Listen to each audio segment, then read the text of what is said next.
Hello, ladies and gentlemen. Welcome to Southpaw's Tales from the Barstool. I am your host, JD, also known as Southpaw, and to my right, as always, is the hot and funny one, my beautiful wife, Kat. Say hello. Well, hello, and no one calls you Southpaw.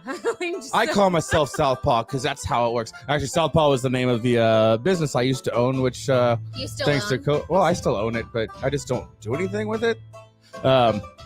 But thank you for joining the show. Tonight we have a very, very different thing for you than we always do. It's going to be a serious conversation. We're dealing with PTSD, its stigmas, its effects, how it affects those around us. She's going to be giving us an outside perspective as a person who deals with a person who deals with PTSD.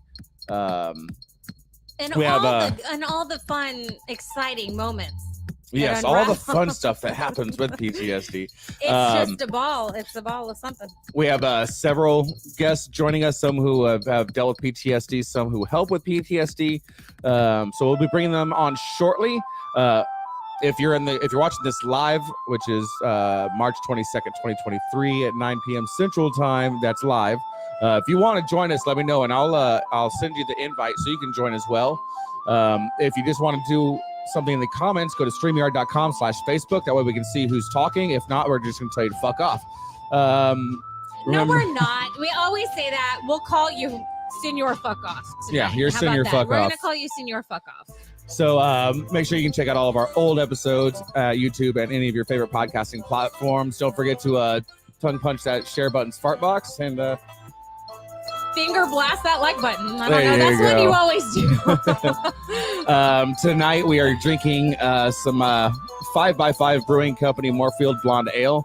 It's just some good shit. They're one of our sponsors. We've been drinking them long before they were a sponsor. They're our OG sponsor too, so represent. Speaking of 5x5 and our sponsors, let's go ahead and get that going so we can get into the show. Please stick through the sponsors so we can enjoy the rest of it. All right, so we're going to start with 5x5 Brewing Company, Battle-born and Texas-made veteran brewing company based in Mission, Texas. Co-founded by Army vet George Rice with beers like the 40mm Stout, Burnett Bombshell, and Fubar. It's no surprise this brewery is taking over the Texas market from the Valley to the Panhandle. Ask your local bar, restaurant, and grocer to carry 5x5 Brewing Company today. You can get a hold of them at 5x5brewing.com, facebook.com/5x5 brewing. You can call them at 956-445-5421 or email them at info@5x5brewing.com. Our next sponsor is OMOG Construction by Marine vet Seth Knox and Matt Anders, general contractors. I'm so sorry. Don't look at me like that. Servicing the greater Houston, Texas area with a focus on concrete. No job is too big or too small, from residential to commercial and industrial foundations and pads. OMOG Construction has you covered. You can get a hold of them at omogco.com, facebook.com/omogco, or Instagram omogco. That stands for One Mexican, One Wedo. And if you don't know Spanish slang, Wedo is white dude. So they're owned by one Mexican and one white dude. Man, I broke a world record, or at least this show's record on how fast I got through those sponsors. So our next sponsor is Quick Start Mortgage Group, powered by U Mortgage and founded by Nathan Einkorn. You can get a hold of him at Einkorn. That's NEINKORN at umortgage.com, 720-980-9988, or Facebook at Quick Start Mortgage Group / oh wait, there's no slash, I'm sorry. Instagram Colorado Mortgage Broker. But it's the convenience of an online lender, only with better rates and dedicated staff of highly trained mortgage professionals to make sure your mortgage process goes smoothly. Great people. If you are using a VA loan, they are experts in the VA process, and make sure you don't get a lot of those bullshit made up hidden fees and anything like that. So definitely look for those guys. Our final sponsor for tonight is our newest sponsor, Shift Advanced Life Magazine, founded by Robert Garcia, who's an Air Force veteran. And as a matter of fact, the entire staff is either current Air Force or prior Air Force. So it's 100% veteran staffed. But it's a great place for great business advice, interviews, and more. I've been featured in that magazine twice, so that should say something Hollywood. about it. Yeah. You can go get it for free at shiftlifedesign.com. It's actually a really good place for anything business. If you're an entrepreneur, if you're looking for a specific niche business owners, that's definitely a place to look. And finally, our editing and distribution by Knucklehead Media Group, founded by Stephen Colon, Marine veteran. Anything you need done for a video or audio podcast, they can do it. You can get a hold of them at knucklehead.agency. Facebook, Twitter, and Instagram, all Knucklehead MG. No spaces, no dashes, no slashes, just Knucklehead MG. No dashes, and no those slashes. poor people have to listen to this shit show every week and edit it. So God bless those guys. And y'all are going to have to pay for their therapy. That's why we want to sell out. So as we talked about quickly, we're going to be talking about PTSD, how it affects us, how it affects those around us. Oh, PTSD from his PTSD. Yeah. She has written on her pint glass PTSD from his PTSD. So that's what we're discussing tonight. If you are watching it and not listening to it, you can see on the bottom of the screen scrolling is several places to get help if you're suicidal, if you're having a PTSD or any mental health issues. I'll read them out loud real quick before we bring our guests on. Please make sure you write them down so you can pass them along. Suicide and Crisis Hotline, just call or text 988. Just those 3 simple digits, 988. There's a crisis text line, or it's nothing but texting, because that's how the new generation works. Just text 741-741. It's just a line straight up your phone. They're all in line. 741-741. And the last one I put, there's tons of them. If you just Google mental health help, exactly, you can find all kinds of stuff. But the last one is PTSD hotline, and it is 866-210-1303. That's 1303. And with that, we're going to bring on our guests, plural. We've got Chris, Casey, and Josh joining us. We're going to go around real quick, just everybody give us a brief background and then what you're going to bring to the table tonight. Chris, we'll start with you since you're right next to us on the screen. Sure. So I enlisted in the Marine Corps in '93, Marine Corps Infantry. I retired in 2013. After that, I've had a few different jobs. Owned an IT company for about 6 years. Worked briefly at an organization, nonprofit organization that helps veterans and first responders with post-traumatic stress, teaching post-traumatic growth. And now I am a personal trainer and a mindset coach, helping people like ourselves get back into shape after being out of the military. So before the show, you were telling us, I don't know if you want to divulge this live, but I'm super fucking impressed from where you got to and where you're at now as far as your weight and your health. If you do you want to bring that to life? Yeah, that's a big part of my story is like I said, I retired in 2013 and I got sick of writing resumes trying to find a job. So I ended up opening my own franchise, and I opened an IT company of all things, and realized after 6 years of running that it was absolutely miserable and I hated it. Within 6 years of retiring, I was close to 300 pounds, had diabetes and high blood pressure, high cholesterol, GERD and sleep apnea, the whole gamut of ailments. And then in 2019, I decided I was sick of being fat and miserable. So I just, sold the business off and got off my butt and started walking and eating right and got back into shape. And within 90 days, I had corrected all my health conditions, and my doctor gave me a clean bill of health, and I no longer had any prescriptions or any medical conditions to deal with. And then continued to drop another 45 pounds. I got back down to Marine Corps fighting weight, so to speak. In the beginning of the pandemic, I was dropping weight, it was falling off pretty easy. And then I decided that I had to get into shape to help other people kind of see that it wasn't as hard as we thought it was in the Marine Corps. You didn't have to run all the time to get back into shape. It was really actually a simple decision to do it.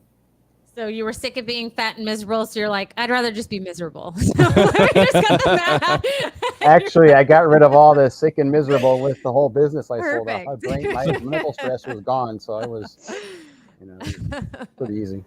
All right, so let's move on real quick, and then we'll jump into the group conversation. Josh, why don't you give us your background real quick and what you're going to bring to the table tonight? Yeah, so I was not affected by PTSD, luckily, unless you count some of the people I had to work with. But they count. So yeah, right. So I did Air Force from 03 to 18. I came 4.5 years short of retirement, but oh well, I'd rather be doing what I do anyway. But I got out and I decided I've always had a passion for helping people, so I just transitioned over to a company that helps people without drugs, chemicals, or electricity. So neurological dysfunction. That Stress, is anxiety, actually human performance, stuff like that. That's impressive. Doing it without the drugs and things like that is That a is amazing. There's I nothing was- else that can do this. Yeah. I have the same story as so many other people. It's about when you get out, the amount of pills that I was prescribed For to to help him sleep, to help him stay awake, to help him function, to help him focus. He Yep. was on so much medication when we got together. I couldn't even believe it. It was Yeah. unreal. yeah, I think helped a lot it was of like people drop 23 or theirs. 26 pills a day that I was taking. It was fucking ridiculous. Right? It's like just take melatonin and whiskey. That's it. That's all you need. That's how I survived ibuprofen. today. And ibuprofen. I would never yeah. take that away from an Army vet or Air Force vet. No way. So, Casey, let's get your brief background on what you're going to bring tonight. You have You to unmute muted. yourself. So my name is Casey. I'm private service Army. I was in just shy of 4 years. I have like childhood PTSD and all that cool stuff. Thanks to my doctors for diagnosing me with that. But I was also married to someone who was in the Army as well. And so I got to deal and learn from the PTSD side of it by being married to it and dealing with it on a daily basis, like helping him fight his demons. There was times where I was literally able to help him, and there was other times where there was no way that I could help, and the demons were almost like they were fighting me too. So that was a good time. So you have both perspectives. You have from like JD's perspective from serving and going through your own. We always say it's his childhood trauma, but really I consider him still a child. So I'm not sure where that childhood trauma happens. And then also from my perspective as having to deal with it. So you're going to be like a twofer. So I'm gonna use you on my sandwich making side. I hope you don't mind. I'm glad that you brought up absolutely. that you're a veteran, but you're dealing with PTSD, or you have dealt with PTSD that is non-service related, because my PTSD, or the overwhelming majority of what I've had to deal with, is non-service related. And people just assume that because you're a veteran and you're dealing with PTSD, that it's all about combat or things like that. And I think there's a stigma anyway, to some degree, on veterans being damaged, and I don't think Hollywood helped with that. I'll be honest. Yeah, there's only two kinds of veterans portrayed in TV and movies, and that's the gung-ho, I can take down an entire country with a fucking toothpick, or the broken alcoholic that can't hold down a job and or a family. Yeah. You know, the quintessential bad credit, divorce, and alcoholic one, and that's the only two types that are portrayed in Hollywood. The ends of the spectrum. Yeah. Yep. And there's nothing in between. Yeah. So, and you being an outsider, what's your perspective?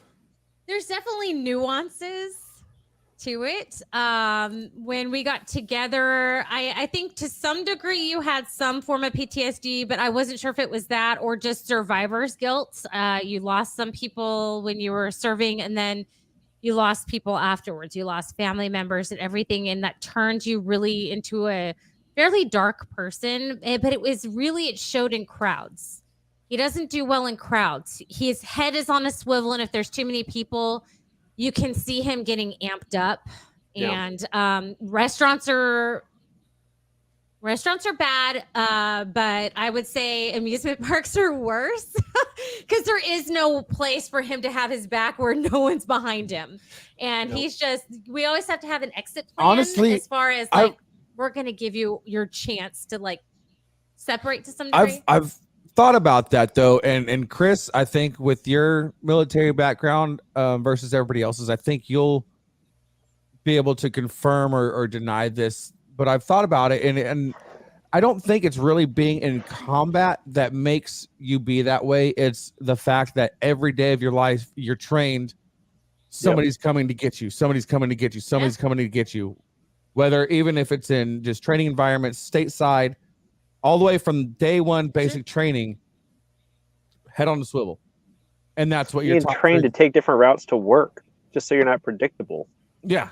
So it's for your entire military career, whether you did a 2-year hitch or 25 years and retired as a senior NCO or a senior officer. No. It's the entire time you're constantly on guard. Training. But even for non-veterans, that's actually a pretty smart idea. Deviating from your normal routine. Like I had weird. I had a stalker at one point and I thought, man, I'd be so easy to murder because I take the same ride to work. I stop at the same gas station, like around the same time every day. Yeah, I'm a real predictable person. I'm easy to kidnap and murder. Like, easy. JD, Yep. I Soft targets. I don't even know if he knows what underwear he's wearing each day. It's so weird. It's like, Is he even wearing any though? they're all blue. Okay, They're not all blue. God damn they're it. all different shades of blue.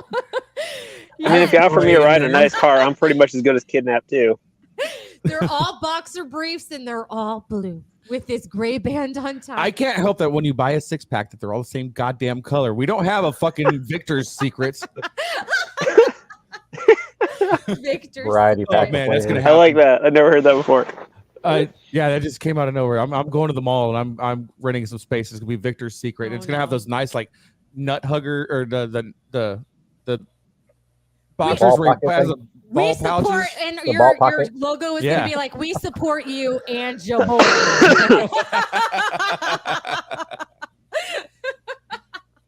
So I want to give any one of y'all the chance to just kind of take over from here. What is something that you think, as far as being a stigma or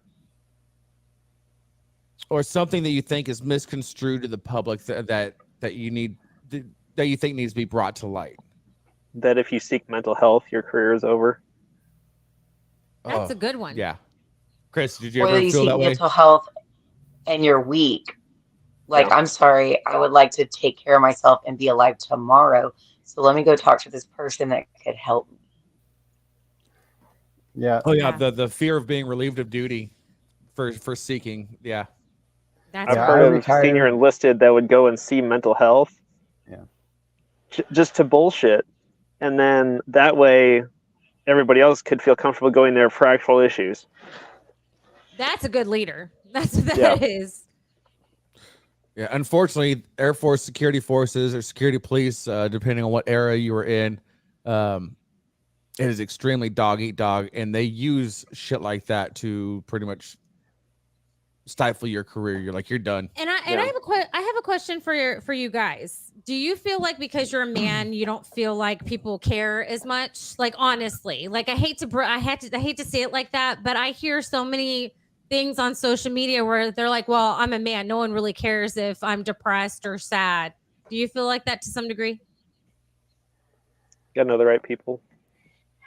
I think in some way. I mean, my biggest problem is you've never really been. I personally never felt like I was allowed to really ask for help or trained that's okay to seek help. Like I always just had the belief that I just had to figure out whatever was going on and just make it work, make it happen, and just move forward. You know, not really ever like say, you know what, I got a problem here. Can I get some help with this? Yeah. Yeah. Casey, do you feel like that's kind of universal? Oh, absolutely. And, you know, just rolling things in my head as everybody's talking. I know it. We all come together because we have a likeness of military background, but really it's bigger than that. Because even my current husband, I've discussed with him like seeking mental health, and just going and talking, and you know, not that there's anything wrong with him, but that it might just be beneficial. And he's attempted to go, and he's like, I just feel awkward being there. Like I don't know how to talk about the things. Like I don't even know how to bring them into the forefront of my mind to discuss them because for so long it's just been push it back, pretend it's not there. So I definitely think it's just, I don't mean to not focus obviously on our community, but there is this stigma. Maybe it's our like generation, because thankfully, even though the snowflakes are just little pain in the ass bitches, they are embracing caring for themselves and focusing on their mental health in a different way than we were allowed to, or it, you know, seemed like it was I okay. think the younger generation any isn't sense. taught to cope. The younger generation is taught to embrace being a victim in whatever is dealing with them, and but not I don't think taught that's to cope. I think that's like you and I when we fight. I want to talk about it. I want to address it. I want to get it all out in the open. JD wants to walk away. He needs No, that I get to the moment point where I need to walk process, away, and then I he can has come to back. walk away because he doesn't. Is that to calm down from the stress level though, and then talk on a calm I think basis? to Yeah. some degree, yes. Yeah. Okay. But That, and I have also- to let the shit rattle in my head and figure out how to Collect your articulate thoughts. something without Yep. being you fucking cunt, you know, and just saying like the worst, nastiest shit. You Yeah. still say that. You just say it an hour later. Yeah, but it's not. It's in a nicer But he's tone. calmer. You say it in a productive way. Okay, look, you fucking cunt. We're gonna work. Real quick, I want to go back on some comments we got on the feed right now. But Lindsay, she is state. She used to be a deputy. She's a state trooper now. She's like, so the hypervigilance isn't just a military thing. It's trained into us LE2. The stigmas are there too, for getting help and talking about needing it. So, yeah, I can definitely see that in That's okay, the law Lindsay. When we enforcement. get married, we'll go through marriage counseling. We're gonna make this work. And then I'm Victor, sorry, who who's was getting married? Casey, you're our thruple now. the several. So Victor, who was also Air Force, and I'm not sure what his deployment status was, but I was stationed with him at one point. But the biggest problem starts from childhood, which men are brought to handle their own shit or just suck it up, be a man. You know, boys don't cry. Yeah, we're all taught that from a very young age, and My dad's I've watching. perpetuated My that. dad taught me to do the same thing. He was Air Yeah, Force, same. Air Force Academy. So if you're gonna cry, I'm gonna give you a reason to cry. And I don't think that. I mean, he was a suck it up kind of dad, which I actually appreciate now because I think JD knows how. I hate to say ruthless, but I am ruthless to some degree because of it, because I had to have a tough skin growing up, and I so appreciate him. At the time I didn't, but now I appreciate that. I'm totally ADD here, but I want y'all's opinions on something that is probably going to be a very divisive and unpopular opinion, Uh-oh. but it's something I truly feel. I feel as though there are a lot of veterans that I know where you're going. don't want to be fixed and just They live handle. in the stigma. They're like, I'm a victim and fucking bow down to me and bow down to. That's true. And I'm not saying everyone is like that. that's I'm just true. saying that there is We've a met, disproportionate amount of people that don't want to be fixed and are just going to suffer in it. as an outside perspective, I have met veterans who wear PTSD like a badge of honor, and they own it, they live it, and they thrive on the attention they get from it. That's that's a just- label that they've identified as, and Yes. that's their new role And after they don't the want to lose military. their identity with that. And they have shifted from active duty to this disgruntled veteran that unfortunately it's a comfortable place for them because it's something they've grown kind of used to now in this new role. Fitting in the civilian world is hard because the civilians, they don't really have any sort of structure or like Civilians don't have a good sense of humor. they don't have a community or a sense of humor that we had in the military. So this way to stand out from them is in a lot of people's minds a comfortable place to be. And it's like, okay, I shifted from that to this, and now this is who I am. And really, that's just a label they've decided to take on, unfortunately. Casey, you made a face. Was there someone in particular? So sorry, I was agreeing and listening to him, but then I can hear my kids and my husband's downstairs, and there was like some crazy banging and then laughing, and I'm just like, what is going on when I'm not There's a supervising? goat in the corner, like rocking, and you're like, we never had goats. Why is there a goat in the corner? Yeah, sorry, I'm so sorry, but I was definitely agreeing with him because I personally know someone that I feel as though as strong and superior as they walk around being, they will play that that card so fast. Like they will find a way to be the victim. It's at this point, years down the road and watching from the sidelines or actually like in the nosebleeds more so, it's just comical, but also sad, because God, just, take care of yourself and drop the act, like drop the act and just like be better. So I definitely agree with what you're saying, Chris, and I apologize for my face doing wild things while you're So- talking. No, I mean JD's volunteered at like those shoots with the wounded veterans, and they're so optimistic, and he comes back with these that stories. blues He So- comes back like invigorated because of their stories, and Yeah, it's like, and they've gone through the shit. So I used to work for this company in the oil fields. I quit there 3 times, and the owner of the company still says I have a home there if I ever want to go back. Just the dude's worth God knows how many millions of dollars, but you would never know it having a conversation with him. Super humble, super down to earth. One of the best people I've ever worked for in my life, as far as just a smaller owned business. He just recently sold it because he's moving on to different ventures, but he had like a 9,000 acre exotic game ranch, and twice a year he would host hunts for 5 or 6 severely wounded veterans of different branches, amputees, double amputees, missing eyes, the ones you see on the Wounded Warriors commercials, those guys. And with me being a veteran, he always invited me out there for those hunts. He still invites me out there for those hunts just to go hang out with those guys. And those guys that are missing, like literally missing both legs or an arm and a leg, they are some of the happiest. Like they've come to terms with everything, and they are more inspirational than I can be, or she can be, or any one of y'all on the screen will probably ever be. Yeah. And because they've actually dealt with their shit way better than I've ever dealt with it. And came out, oh my gosh, yeah, amazing. I They're mean, happy to be alive. It's like Yeah. they're given a second chance. But they don't make any excuses. There was actually one of the guys, I couldn't remember his name, and because I'm absolutely horrible with names. Actually, to this day, I still can't remember his name because he wanted me to call him no legs the whole time. He's like, just call me no legs. I think I know that And guy. he's Really? from Florida, and he's like, so like 20 minutes later, I'm like, hey, no legs, come over real quick, I want to show you something. And he's just like, you're the You first stand up when person you're that's talking to me? actually ever called me no legs whenever I told him to. And I'm like, you told me to. He's like, fucking A. And then like we were hanging out like the rest of the night. Like it was, but so Josh, with you being on the opposite end as far as you helping people, what do you see as far as people using it as a crutch or an identifier, I get that a lot. characteristic? It's a lot. Yeah.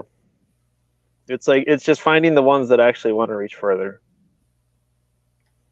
And just got to work with the willing. So is it just, I was about to say, is it just a matter of I can't help you unless you want to help yourself? Is it kind of one of those? Exactly. Got it. Do you have to have But like, I the find it come on to Jesus but I box? find it in civilian clients too. Yeah. I So- can see that. Like clinging to that identity, it's more than just military. Yeah, Way there's more. a big victim yeah. mentality across Yes. society. I mean, in general. Oh, there's yeah. Yeah. They Oh, lose the gosh. attention if they get help. right, exactly. Yes. Yeah. Yeah, I'm not going to call anyone out in particular. We have family members like that. It's like I can't help Yeah. you. We've You offered can't do help. enough Yeah. for them. You didn't accept it. I'm sorry. You like when And then you're ready don't to actually expect me to move listen to on- your pity party when you want to talk about it. Exactly. Like if you want to vent, I'll be like, wow, that sucks. I'm not going to give you advice anymore because I'm done. But thanks I've anyway. had the conversation with some people. It's like the first conversation, I'm happy to talk about your issues. The second conversation, we're going to talk about solutions. Mhm. Well, it's like, Oh yeah. Well, we even have to have that. There's like, okay, men and women communicate in completely different ways. I know I'm not alone on this. I just men want, are very direct. I just and want to the him Yes. to say, wow, that sucks. Tell me more. And that's all. You live in that world, bro. Don't tell me what to do. I know what I need to do. I just need to I need you to back me up and say, that girl's just being a bitch. Don't tell But- me how to handle my shit. Men I are can handle my hardwired. shit. I need someone to like back me up and say, you were in the right. That sucks. Connected to the Wi-Fi, Zach. But Legit. men are hardwired to find solutions. That's just Yeah. I don't want a solution. how we are. But we're women. We can figure shit out. We're not girls who need a man to solve our Need fucking the light. problems. We'll just understand That's this is who something we I've are. had to listen to and learn quite a bit. Is my brain is like, okay, I hear a problem and I want to fix it immediately. And I've realized I've been married this month. I've been married 25 years, Good. and I've realized over the Congratulations. years that my wife doesn't want me to fix her problem. She wants me just to listen to what's going on. Exactly. You know what I mean? Yeah. It's like, Exactly. It's like, We I think it's the celebrated nail our in your 18th forehead. Yeah, we celebrated our 18th anniversary just a Nice. couple weeks ago, and I still haven't figured that out. Still trying to- Ow. It's taken me Let me 25 just- years to figure out. He got the little man in the boat though, so we're good. Problem check. Priorities, all right. Sorry, Casey. So go let me ahead. just say that I was really trying not to interrupt, and my ADHD was just like trying to bang through that door like the Kool-Aid man. Y'all, Get I'll it, girl. be Get proud it. of me. So with your wife and like any female, we don't want you to, we don't need your solution, because before we decided to share it with you, we have done a playback of about 97 ways the situation could have gone different, will go different, how we're going to handle it. We just want to vent, because if we don't get it out of our head, we are going to literally explode Well on it. Yeah. and maybe homicide, something. I'm not sure. What's that? So- What was that character in Men in Black where he sees like the 14,000 different versions of an event, and he's like, "And this is the only one." Oh, you have to watch. Men That's in a Black. great- I Oh, don't fuck. know. Anyway. Moving on. Damn it. But no, Already you're got it. right. Well, Squirrel. I do like almost like I hate to say debriefing, but I'm medical and that's our term for it. I have a debriefing after the situation where how I could have handled it, what I'm gonna do next time, everything. But yeah, I just want to vent, bro. I just want to get it off my chest so you can be like, no, you're good. You handled it right. Or just say, that girl's a bitch. You, you know, just don't try to solve my problems. Just Something I've learned, and I need to use it more often, and I have used it on occasion, but I need to make it a habit, is asking, do you need support or do you need a solution? and we've talked to, and he does that sometimes. He's And- like, There's actually "Do you- three. Oh, There's give three. it to us, John. There's, third? do you want help? Do you want me to listen, or do you want me to do it for you? I'm not doing shit for her. I don't want nobody to do Yeah, anything I'll stick for with me. you. I don't know. Obviously. It's a slippery slope too. It can go any direction. He's not doing shit for me. Oh, wait. I honestly- just saw Lindsay's comment, and it's the same, very similar. It's you have to start with, do you want solutions or sympathy? Yeah. I like that. Solutions or something. But honestly, if JD tried to go and fix it, I'd tell him he was fixing it wrong, and then it would just be a bigger fight. Legit. That's when you just walk away. I'm like, you're Yeah. like, anytime he's like, what can I do to help you? I just need you to clean. I just need you to clean the kitchen. You're cleaning the kitchen wrong. And he's like, I'm cleaning the kitchen wrong. Yes, you're freaking cleaning the kitchen wrong. Like, so Yes. it doesn't It's, matter it's what the he does. incorrect clean. He picks up. I'm a It's deep probably why cleaner. none of my marriages I have say gone past 5 years. Clean. I mean, you should be scrubbing some shit, not like picking trash up and like, I'm good. What the fuck? It's different. There's different situations. Moving on. I digress. Let's unravel our shit because this There's- is causing PTSD. But I kind of want to go back to the victim PTSD guy. I don't. I think. I think one other thing that I have a problem with, and you're seeing it more and more, is the gatekeepers. As far as your What's that? PTSD isn't as bad as mine because Oh, I yeah. was in this. the one upper. Yeah. Well, it's, Yeah. it's not just the one upper, it's the gatekeeper. Like, you can't have PTSD because you weren't in this combat, or you can't have Yeah. PTSD because you didn't fill in the blank. And gatekeeping, it's but you see gatekeeping in a lot of places in society now. You see gatekeeping at gyms, like, oh, you shouldn't be in here because, you know, ABC, I'm way better than Honestly, you. the Or you big- see it in different places, but gatekeeping Yeah. is become a really bad. I think the biggest person in that gym, I look at them and I go, "Good for you, good for you." Oh yeah, I I've see had it. something I see a similar. fatty like jogging down the street. I'm like, hell yeah, keep it up. Don't say fatty. I'm just saying, like, Hey, if it's you want to be, motivational talk. if you want to be a big girl or a big guy, good for you. If you're happy with yourself, if you're okay with whatever medical issues come from it, good, more power to you. But if you're in there and you're like, you know what, I'm gonna make my life better, more power to you. There I you don't go. like to judge people like that. Like, that's where they should be. But thoughts on the gatekeeping? Do you see it, or am I just kind of overlooking? I feel like or- I've gotten that I from a see it all the provider before. time, actually. I'm going to bring it up because this just happened. JD shared this roundtable to a group of veterans, and inviting them to join us. And I'm sure if they see this, whatever. I deal with their bullshit enough. So what's one more? And somebody was like, well, so and so is the only combat vet in here. And then somebody else said, oh, yeah, so and so as well. And then I said, well, I was married to combat veteran and dealt with their PTSD. And they came back with, okay, Dependa. And I was like, Yeah. bitch, I have my own tribe here.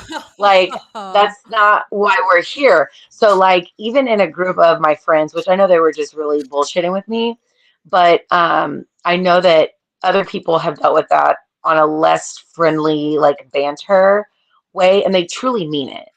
And that's really ridiculous. Like, I've gone to many hours of therapy. I've had many diagnoses. I I don't know why I have to show receipts on why my brain is You fucked don't. up and You why don't. I get to I have this label of PTSD. Like, why can't you just be like, oh yeah, cool. See you at the show. Like, I'm sorry you're dealing Yeah. with that. Glad you're getting help. You know, it's really fucking stupid, honestly, but whatever. Just remember, though, some people are giving that reaction because they're trying to impress somebody else in the room by saying it. Yeah. True, That's, true. They're deflecting. Yes. Yes. Or That's a there's great some word for there's it. some It's their way of veterans that reclaiming hold the others attention. on this pedestal as well. And there's one veteran I know personally. I'm not gonna say his name, but if you were a ranger or any kind of gone through any kind of selection, he'd have been just like, just like straight True. fucking It's true. throating, Wow. Oh, you're just Throating. enlisted. just just because of a title. But it was like, come on, man, it's cool to respect him, but Yeah. come on now. No. You know who I'm talking about, Casey. I mean, at the end of the day, we go through the same 9 weeks at the beginning. Everything after that is just, you know, I'm sorry that I had a score enough that allowed me to get a job that I chose. Like, you could have had the same score and chose the same job, but you decided to do something different.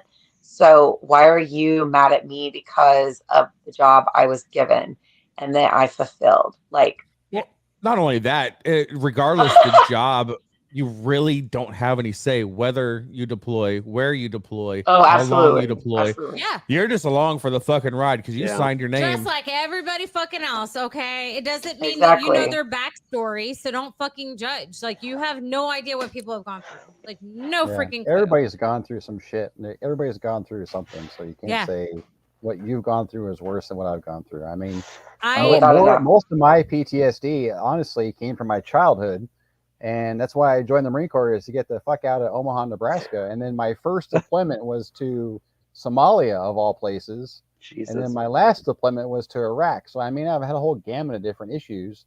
And Yeah. you know, have I been anything worse than anybody else? No, it's just a different path and a different experience. I mean, you know, we all have our own struggles that we're working through.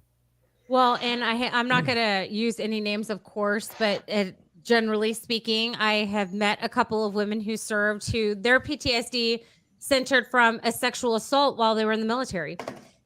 You have no idea anyone's backstory. There is really no reason to judge, but what you should do is support. Hey, we're all in this together. What can I do for you? That's why we have the hotlines in the bottom. There is no shame in asking for help. There's no shame in reaching out to a friend. There really isn't. And there's no reason to be sitting there judging, because then that makes their mental status way worse when you could have just been supporting and building them up instead of tearing them down. You've got the whole fucking world tearing you down, man. Least you could do is support your brothers and sisters. But what caused the majority of mine was within a 36-month span, my brother was killed, my dad died, I lost a child, and my uncle, who was pretty much my second dad, you know, when I ran away from home in high school, I was living in his backyard in RV, lost all of them within 36 months of each other. And that's just too much, too quick. And becoming the patriarch of the family and trying to hold it together for everybody and be the rational voice as far as when doors are open and lights are on, and being the shoulder for everybody else. And then having to just stuff it all down And then when it finally all came back to rear its ugly head, it came back fucking nasty. And a lot of this stuff that I've accused other people of doing during tonight's episode, I've done personally. I mean, full disclosure, I've been that guy that wore that PTSD fucking badge. I've been that guy that, well, I can't do it because I'm broken or I'm damaged. I've been that guy. And it was my birthday one year. I had a gun in my mouth. And at 4:15, I texted somebody from the vet center and was like, hey, I need help like right now. And then the next day I was in counseling. I was in counseling for several years, dealt with a ton of shit. Am I perfect? Fuck no. I'm still far from it. But I couldn't be here having this conversation and being able to like stop in the middle of something serious and make a joke. And I think he still has that tendency of deflecting guilt because of that. Like he still has that residual, like, because he couldn't take on anymore. He couldn't. Like mentally, he couldn't handle it. Like he almost killed himself because he literally could not take on anymore. And that was hard. That almost broke So us. yeah, everybody has some kind of PTSD. It's just how you deal with it, I think, is the biggest takeaway that I could ever. And it's really cool to hear so many different stories about, Chris, I would assume your stories would have been, there was knee deep in Haji and Fallujah, and you surprised me. And you were talking about, you didn't get into detail, and I'm not going to pry because it's none of my goddamn business. But, from Nebraska, I would have PTSD if I was surrounded by corn all the time too.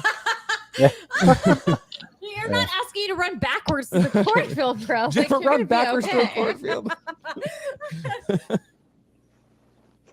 Oh my goodness! Oh yeah, I threw you off with that was something. Yeah. No, sorry. that was just a lot to. I think I just kind of had a moment in my own brain of some clarity. We'll come back to it. So yeah, y'all take over for just a second. I just had a moment. So I wanted to share that I think it's very interesting. Like my personality over the years, although of course like the core kind of like roots are the same. I was changed during my first marriage, dealing with the personality that he had and the demons that he was dealing with. Like I said, like sometimes I was fighting his demons, whether he was fighting them himself or he was making me fight them for him. And I joke with my therapist all the time that I feel like I'm a narcissist. I would have never said that in a million years, before then. But I really think because of his mental health and his narcissistic ways that and having to combat it every single day, it made me have those traits, even though I'm definitely not one, because my therapist said, well, if you really were a narcissist, you would never say, I think I'm a narcissist, because they wouldn't. But anyways, what I was my ADHD, let me get back on track. Just literally dealing with the constant belittling and deflecting and just all the negativity, it really tears you down. And I really feel bad for someone who has all of that in them, that they're fighting so badly that they have to put it on other people. Because I mean, gosh, if you have to make someone feel like absolute dirt, how do you feel? You know what I mean? And it just was a really shitty time. And now I'm dealing with the aftermath of it because, like I said, I portray some of those personality traits now that I never had before. And I feel really terrible when I step away from a situation where I've behaved that way. And I'm like, oh, I made that person cry. And in the moment, it made me feel joy.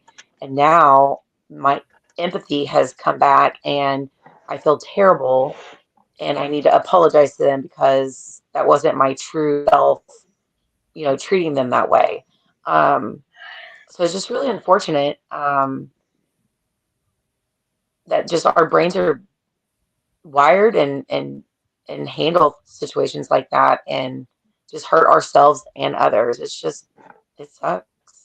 I know what you mean. Like, I'm my worst critic. Like, if I'm tearing you down, I'm tearing my down 10 times worse. Like, I'm tearing myself down way more than I am anyone else.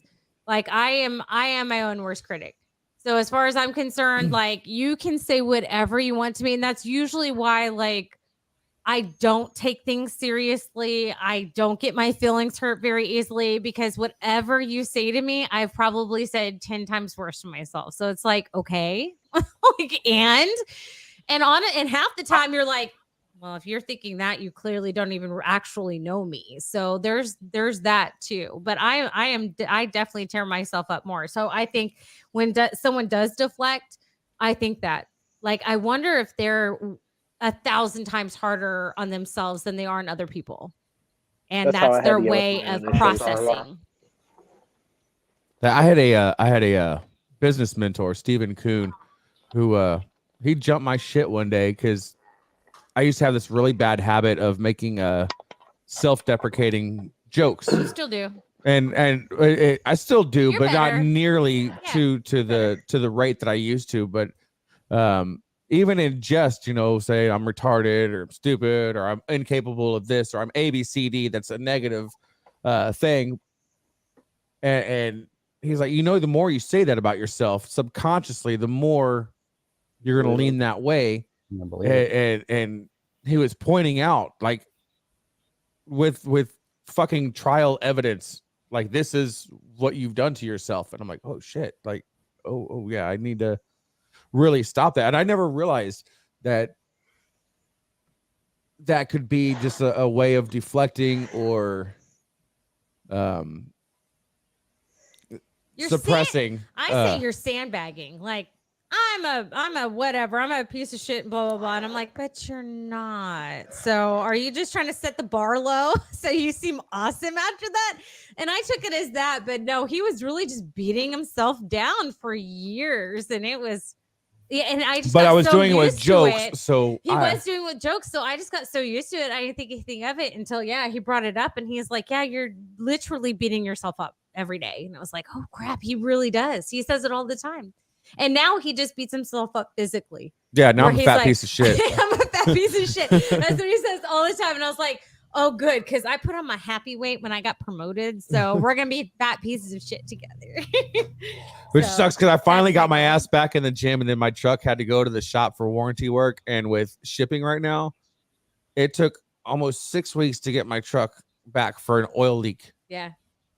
It was an oil leak and front they suspension. They have one diesel mechanic for Nissan here in South Texas. So yeah, the entire from San Antonio to the border, there's 2 diesel mechanics for Nissan. Mm-hmm. And I got so you're on a waiting list. It takes a while to get shit done. Yeah. But if you take your truck back, you're on a longer waiting list. I was actually working out again. I was feeling good. I was like, hell yeah, I can. Yeah, he had like a personal trainer and shit. Yeah. And then lost my vehicle, so I was riding to work with somebody. I can't have them take me to the gym before work while they'd sit out in their car and fucking eat Denny's or whatever. Scrub. I was married to a scrub for a while. So now I got my truck back tonight just before we went live. I'm like, yeah. So now I can He's a man try to not again. be a fat piece of shit anymore. I'm gonna get laid tonight. He's a man again. He's got a truck. I got my truck. I'm a real boy.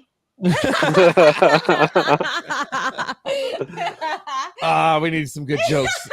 God, this is so weird having a serious conversation like this. This is not this show, but I love it. Because I think the only time we've ever gotten this serious is when Nick was who was supposed to be with us tonight, Nick Ron. He's actually it was just a coincidence. He's with somebody dealing with PTSD, trying to get them in inpatient care because they're not on the good side of things right now. But he and I had a conversation, and we were talking about our suicide attempts that failed, and laughing about it. Like, how many? Like, it's just ridiculous how you can look back and laugh at it because of how stupid you were. Luckily we made it out the other side. His story is actually really, really awesome. Not to pump our own show, but go back to last season.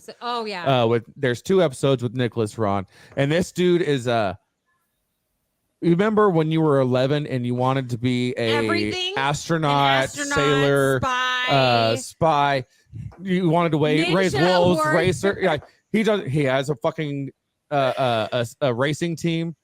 He has a fucking wolf He's got a support group thing where black they belt raise in wolves. something. I think he's a purple belt now in jiu-jitsu. He went across the nation doing a jiu-jitsu tour. He was rowing across the Atlantic. Unfortunately, they got caught by some gnarly storm. Capsized their boat. It couldn't right itself. So they were out there in the middle of the Atlantic, floating, waiting to be rescued. Yeah. I mean, the dude is everything he wanted to be at 11. Back when I was an 11-year-old boy, I wouldn't be So- him. But his thing is, he attempted suicide, had a loaded semi-automatic against his head, pulled the trigger. It was fully loaded with one of the pipe, and it went click. There was a malfunction, and Yeah, no since kidding. that day, he's like, I owe it to everybody to live my life the best I possibly can every day, and the dude does, and he's like the biggest inspiration I've ever seen. So with that being said, Josh, you deal with a lot of PTSD. I don't want to call them victims, survivors. Let's call them survivors because Sure, I don't like calling it negative. So what No. is your biggest inspiration story that you've heard? Oh yeah, I'm putting you on Seeing the it spot, actually bro. evolve, having them put the technology against their skin, and they felt a calm wave come over their head within 3 minutes. Wait, say that again. They put the technology against their skin, and within 3 minutes, they had a calm wave come over their mind. So what technology are you talking about? So we I'll pull some out of my pocket here. Whoa. It's not that basically kind my of first aid kit. Give me a second. Oh, undo typing. Cancel. There we go. So this technology was actually created to help the guy's mom with MS, but it's just a patch. So if you imagine the patch is like the hand, and the lines and ridges on the patch are your fingers, and then the neuroreceptors in your skin is like the piano keys. You with me so far? Yeah. Keep Okay. going. You play the right notes, triggers the right signal to the brain to help it fix things. What And kind that's of all there is. That's all there is to it. What kind of voodoo witch doctor are you? So Exactly. it's not a medication thing. Like what? Not at all. There's no drugs, chemicals, or electricity involved. It's a tactile stimulation Entirely tactile. to your brain that's signaling a calmness. Yeah. Okay, Have you ever heard of Like neurological resting your head homeostasis? against your mom's chest Mhm. or something. Like I the don't even heartbeats. know what homeostasis means, and I want to Okay. assume that you're insulting me by using words I don't know. So Chris- like your So normal Chris said state. he's heard of neurological homeostasis, right? Yeah. What would you normally expect it to take to reach neurological homeostasis, like perfect brain function? I mean, it should be pretty much instantaneous. I mean, if you get balance. Yeah, but what does it take to achieve it normally? Oh, I don't even know. So if you have enough dysfunction, it's really hard for your brain to keep up with everything that's going on in your head, in your body in general. So the average person has about 34% more efficient brain function with this stuff. What is it called? Or can you say that It's on the called, air? the company is now called Super Patch because they transitioned from socks and insoles to patches, so they named it Super Patch now. It was But Fox Life. It's all homeopathic. It's just the tactile stimulation. The only Got it. chemical on that patch is the adhesive. Super. And what Exactly. kind of chemical is it? Like, is it a caffeine adhesive? So I don't No. know. So I still have to Shut drink up. my There's no caffeine. caffeine involved. Okay. So I work in the medical fields. So Yeah. in my field of work, Right. we're seeing an increase in DOs, and it's like DOs is yeah. It's like what is the Instead, you have your MDs and you have your DOs. so a DO is basically it's a doctor, but Okay. what they do is they actually focus more on homeopathic before they go Okay. medication. So they can Okay. prescribe medication just like an MD. sure. They It's are like let your body do what it recognized- needs to versus giving it to Exactly. cause something. So Yeah. they're recognized just like an MD. They can work in a hospital just like an MD, but they try other methods prior to medication. They try Right. to keep medication to the minimum. Yeah, Yeah. they'll give you a there is valerian this root before Celexa. Massive increase in DOs compared to MD in the hospital setting because everyone's realized how over medicated we all became and how very dependent on big pharmacy we had become. So there's this massive increase in DOs because they're like, there has to be a better way. There's a better way to balance your body in a get your homeostasis in a natural way, as opposed to pumping you with chemicals. What was the key phrase? You just spoke the key phrase, balancing your body. And that's it. And it's a matter of mind, body, nutrition, like everything. They combine everything and they work with that. So they go towards, okay, you've got this problem. Let's try physical therapy. Let's try this, as opposed to pain medication. Let's try positioning as opposed to pain medication. Let's try all of these other therapies that we offer. If you need the pain medication, we're not going to withhold it from you, but we're going to give it to a smaller dosage and help you in other ways. And so there's definitely positives to that way of thinking. Like, let's help your body fight the infection instead of fighting it for you. So your body builds up the antibodies naturally. And there's a lot of benefits to it. So pain, for instance, the better pain comes from improving the communication in the pain network of the brain. And honestly, improving the circulation. Your body will try to heal whatever is wrong with you. You need the circulation to do it. You need those white blood cells building up in your long bones in order to fight whatever is happening and to rebuild whatever is wrong. Yeah. But you can't do that if you're laying in bed. It's also unfortunate that you have to I was in a motorcycle wreck almost 6 years ago. I was put in the hospital for several weeks. It was pretty gnarly. And I had to fight them to not give me narcotic or opiate pain med. I'm like, I do not want these. I know I have a very addictive personality. There are certain narcotic pain meds that make me nauseous, will make me throw up. And I'm fighting the nurse. I'm like, do not give this to me. Do not. She's like, oh, you're fine. You're just in shock. You don't know what you're talking about. She gave it to me. And so I stared right at her and I threw up like exorcist vomit, like all over her, just to prove my fucking point. I'm like, I told you not to give that shit to me. But I literally had to fight them for non-narcotic pain meds because they're so. JD didn't want them. JD had severe surgery. They had to reconstruct his face. They had his clavicle, his rib cage. They were all fractured. So they had to go in and fix several things. So they decided, because he didn't want to go under, they said, well, how about we put you under, but we put you under and do one surgery, then the next. And he agreed. But he did not want to even be put under. So it took a lot for him to even agree to that. Like, he did not want the medication for that. So at the end of it, we get home and he was like, well, I was only there for a few days. And I was like, baby, you were in the hospital for 3 weeks. And he didn't remember. I'm trying to figure out my own pain threshold, because my last 3 surgeries or so, I've only taken 1 day's worth of like hydrocodone each, if that. So hydros make me. That's one of the ones where I'll just puke it right up. He will. I had to have a testicle removed because I had a 9mm tumor found. It was benign. I was walking within 2 hours of waking up, and later that day I was walking around as if nothing had happened.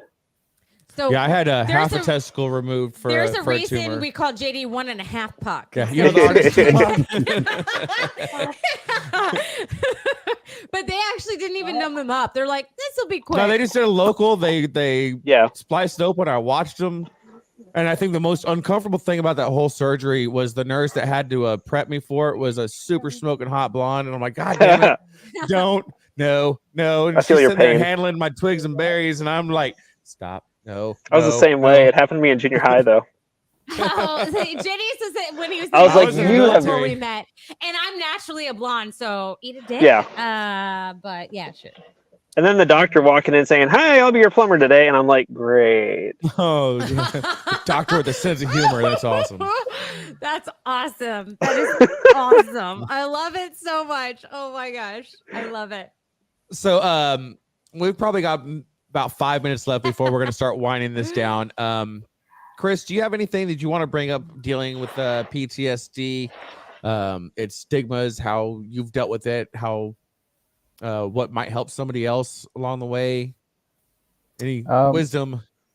Well, this June, I've been retired for 10 years, and I didn't even get diagnosed officially with PTSD until probably 2 years ago, because I was just avoiding it. And I kind of was falling in that trap of being the disgruntled veteran. And I realized, it was a very negative place to be. And I wasn't happy with how my life was going. And I figured out that, it's a decision. It was a decision that I had to make to shift my perspective on life. Something that's been really useful for me is meditating every day. I'm meditating every morning and go for a morning walk. It's important to stay physically active. And something else I've gotten into in the past year or so is doing breath work and really calming the nervous system through just breathing and meditating, and not really letting my mind kind of take over and let, the negative thoughts run rampant. So, just really kind of think about what's happened for you in life and not look at it as in you're a victim and things happen to you, but everything has happened to you for a reason and taught you a lesson. And breathe and relax and just kind of take a perspective that, you're still here and you have something to do moving forward. Everything's taught you something after this point. So just keep learning. Ooh, Chris, you spoke to my heart, man. So I'm a respiratory therapist. So like lungs are my life. Like I think, like honestly, I was in labor with our second son. My epidural wore off and I had to give birth naturally. I literally zoned out and just focused on my breathing, was able to give birth naturally to an almost Awesome. 10-pound baby. God. So to me, I was like, you know what? There's a happy place in everybody. You gotta find Yeah, it, high five and for you that have one. to be in a really rough situation in order to find that happy place. But you can find your fucking happy place. And I seriously was like, just no one fucking talk to me. Just let me fucking breathe. And I literally was like, just shut the fuck up. Like I just needed quiet and just to put in like zone out, and I was fine. So then when our third son came along, I was like, I'm gonna try it without an epidural because I do. I recovered so quickly after that. It was like my body Exactly. was like, all right, let's do this. Yeah. I breathwork sessions. I help people, do trauma releases and awakening journeys and different kind of stress releases and inflammation and everything with breathwork. It's pretty amazing. Yeah, it is. It's like if you just zone out and if you just focus on your breath, it takes everything out of the equation, and your body's like, oh, this is something I need. Right. I can focus on that. And it just, everything else goes out the window. Hi, Casey. Welcome back. So, Casey, welcome back. We are getting close to winding it up. Is there anything else that you wanted to throw out there as far as any wisdom, any stuff that you've learned along the way that you want to pass on, something that might be a help to somebody else down the road? So something that just recently within the last few weeks that I had to deal with, I was struggling. I was allowing intrusive thoughts to control me. I was letting intrusive thoughts out. Like I was in the dining room, my husband was in the kitchen. We were just kind of talking, and he turned towards me, like literally normal conversation, but had a knife in his hand. And I said out loud, just point it forward and walk towards me. Just take me out. And he looked at me like, are you serious right now? And I was like, yeah, kind of. And did I really mean that? No, but somewhere in my subconscious it did. Like I was literally struggling. So the smallest things in your environment can change your mindset. I don't usually listen to music for some reason. It gets on my nerves now, so I don't usually listen to music. So I will for noise. I like to listen to shows, and I'll just listen to the same shows I've rewatched a million times. And I had been watching a lot of SVU and Criminal Minds, which to a normal person, okay, fine. I watched a couple episodes, no big deal. Like I was like hours and hours listening to all this really terrible negativity, some of which was trauma triggers to things I've dealt with before. So, like, without me even knowing it, like it was literally making me depressed. Yeah. So as soon as like I realized that, I was like, oh shit, like I want to jump off a cliff. I have envisioned myself, like I had this whole plan, like not a month ago, of how I was going to put my children to bed, wait until right before my husband's shift was over because he was on tower in South Texas, um, unalive myself, but right before I did it, call the paramedics so they could be at my house and they would find me, but also call my husband so he would be on his way home and I would be gone. The paramedics would have gotten me, and then he would get home, but the kids would be taken care of. Like I had this all mapped out, but as the like I take care of people. Like I don't want to hurt people. I just want to take me out of the equation. Like Yeah. what was going on. So I didn't want to traumatize my children or my husband by like being the ones to find me, but I just wanted to no longer exist.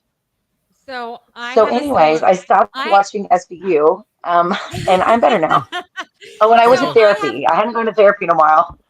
And I'm good I have now. a similar story. So I did not serve in the military. I am a survivor of a sexual assault when I was younger. But I was not in the military, so I'm not classified as PTSD, I guess, but it definitely left a lot of trust issues that JD and I have had to deal with over the past 18 years because of it. After our first kid, after Daniel, I went through severe postpartum depression where I honestly felt like the world would be just fine without me. And every single day I was on my way home from work and I was like, I just want to drive off the road. Just drive off the road. Whether I die, great. If I don't, at least I'll get some sleep. And that's honestly how I felt every single day. You had that with That each pregnancy, and you had mentioned that thought with each that pregnancy. Not Not the pregnancy, but no after one the birth. understood, and honestly, life would just move on without me, and I was insignificant in the ways of the world. And I thought, it's okay. It's okay if I just die right now. And I kind of wanted to because I was just done. I was exhausted. And it's exhaustion that comes from, and I think men go through that too. It's just exhaustion from working and being a parent and living life. It's just overwhelming at times. And I was overwhelmed and I wanted to die. And it was awful. And thankfully, I had family who recognized what I was going through and put me in touch with a great postpartum support group. And I worked through it long enough to get pregnant again. And my hormones shifted. And here I am. I'm back. And Fertile myrtle. well, someone's definitely not shooting blanks, even though he has half a testicle. So there's that. But I completely understand. There was times where I was like, yeah, JD will be okay. The kids will be okay. We've got plenty of family who love us, who could take care of them, and I'm insignificant anyway. I'm out. I need my eternal rest because I was just that exhausted, and it was a terrible mindset to be in. I think my biggest, besides getting therapy, the biggest aha moment for myself to move forward was, and it sounds so crass, but I had to drop the dead weight. I had to leave some people that I had known for a significant amount of time, had been literally and metaphorically been through the trenches with them. Yeah. And had stories with that person or whatever. But it's like, they weren't going anywhere. When I got out, I was the quintessential poster boy for getting out, being angry, finding myself at the bottom of every bottle, finding myself in every bag of Coke. I did it all. Luckily I'm going on 17 years drug free, 16 years, something like. I don't even pay attention to the dates because I don't give a shit about it anymore. So it has no bearing on my life whatsoever. But there were people that were the PTSD ultra victims that we were talking about earlier in the show that I was clinging on to. And it's exactly what you hear, that you are who you hang around with. A certain degree, it's very, very true. And I got away from that. But he almost felt like he owed them something. Like, if I don't hang out with these people, even though they're still wrapped up in drugs, they won't accept help. They won't change. I owe them something, because if I move on with my life and they can't, what does that say about me? And he almost blamed himself for their misfalls. And it was toxic. But not only that, it's just, how can I fix anybody else when I'm broken? And that was part of it too, as far as making the decision and the choice and actually taking the action of moving forward to fixing myself. Is I can't fix anybody else when I'm broken. You know, I can Yep. drag you with 2 broken legs for a little bit, but I can't drag you with 2 broken legs forever. Yeah. And that was part of it. And I'm still very, very, very, very fucked up in a lot of ways, but by Preach. comparison to who I was, even though I put on a really good front around a lot of people, it's a complete 180 from where I was 2 years, 5 years, 10 years ago, 20 years ago. But you and I have talked about this. I think also people see progress as an excuse to not keep growing. So if y'all take anything away from this episode, even though you're better than what you were, can you be better than that? There is always room for growth. I have lost 95 pounds. Chris has lost about the same. Like we're growing as people. We're trying to improve. We're trying to improve ourselves. Casey is going through counseling. And Josh is actually in counseling. He is on the other side of that. We're all trying to improve our lives, improve our families' lives, and help those around us. Like there's never a situation in your life where you can't keep growing, where you can't better yourself, where you can't better those around you. And I think that's the takeaway from this whole episode, don't you? Yeah, I think there's quite a few takeaways, but yeah, that's definitely one of the high points. But with all that, we need to start wrapping it up. Her and I both have to work in the morning. Chris, Casey, Josh, I definitely appreciate y'all. Honestly, being so honest about it. This is our least funny episode, but it was our freaking best episode ever. It was. Josh, do me a favor. You're part of the South Paws Tales of Barstool group. I see you're driving, so don't worry about. Man, give us a shout out. Give us a heads up. No, let us know what's going on with your family. We want to make sure everybody's okay. No, that and put some information about your arm stickers, whatever they're called, the patches. Your arm stickers. Your arm stickers. He's a classy bitch. That's what he is. So feel free to post any of that in the group. Sure. If anybody tries to complain about you soliciting there, I give you full permission so they can fuck off. We do unpaid soliciting constantly. Actually, this can be paid because if you guys make a customer account and then refer people, then you get $30 credits. All right, I'm all willing to sell out. Fucking done. So Chris, Casey, Josh, thank y'all very much. Everybody that watched or listened tonight, thank you very much. Make sure that you go check out all of our old episodes on YouTube or any of your favorite podcasting platforms. Just look us up at Southpaws Tales from the Barstool. Yeah, it was rough, I'm kind of blown away by how it went tonight. There was a couple of lulls, but I think it was when everybody was in a moment of reflection. So if there were any dead points in the listening part, that's what it was. But if you are drinking, make sure that you find a sober ride home, stay your ass home, or just pass out where the fuck you're at. And remember, if you don't go to bed right now, you're going to go home with the person you're right next to. Yeah. Really? A lot of times it's not good. Oh, Josh, nice pan there. You don't have a choice, buddy. You married. At least she's downstairs. So with that, we'll see you same beer time, same beer channel next week. We love you guys. Take care. Bye,